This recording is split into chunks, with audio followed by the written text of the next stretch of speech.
Assalamualaikum warahmatullahi wabarakatuh. Perkenalkan, nama saya Adelia Lutfia Zulfa dengan NIM 22612121093 ingin menjawab pertanyaan nomor 3.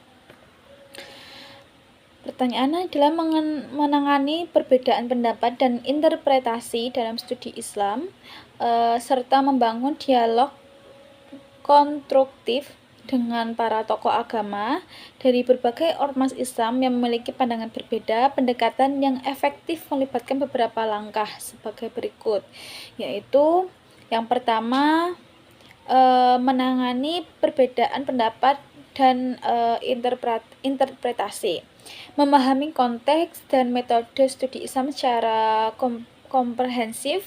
Studi Islam menggunakan berbagai metode seperti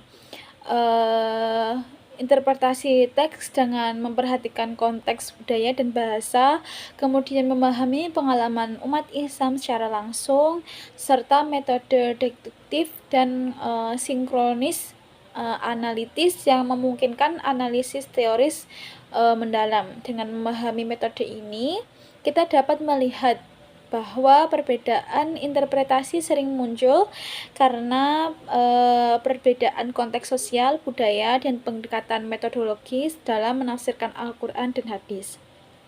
Kemudian, menghargai perbedaan sebagai bagian dari dinamika keilmuan dan keagamaan. Perbedaan pendapat merupakan hal yang wajar dalam dan bahkan dianjurkan dalam Islam sebagai bentuk ijtihad dan dinamika pemikiran. Oleh karena itu, sikap terbuka dan saling menghormati menjadi kunci dalam menghadapi perbedaan. Kemudian menggunakan pendekatan fenomenologi dan hermeneutika. Pendekatan fenomenologi ini membantu memahami bagaimana umat Islam mengamalkan ajaran dalam kehidupan nyata. Sedangkan hermeneutika menekankan pentingnya konteks dalam menafsirkan teks suci. Pendekatan ini memungkinkan kita untuk tidak hanya fokus pada teks, tapi juga pada realitas sosial dan budaya yang mempengaruhi interpretasinya. Kemudian bagaimana cara membangun dialog konstruktif dengan tokoh agama yang berbeda pandangan? Yang pertama, menciptakan ruang dialog yang terbuka dan respect. Dialog harus didasarkan pada sikap saling menghormati dan pengakuan atas keberagaman pandangan dalam Islam.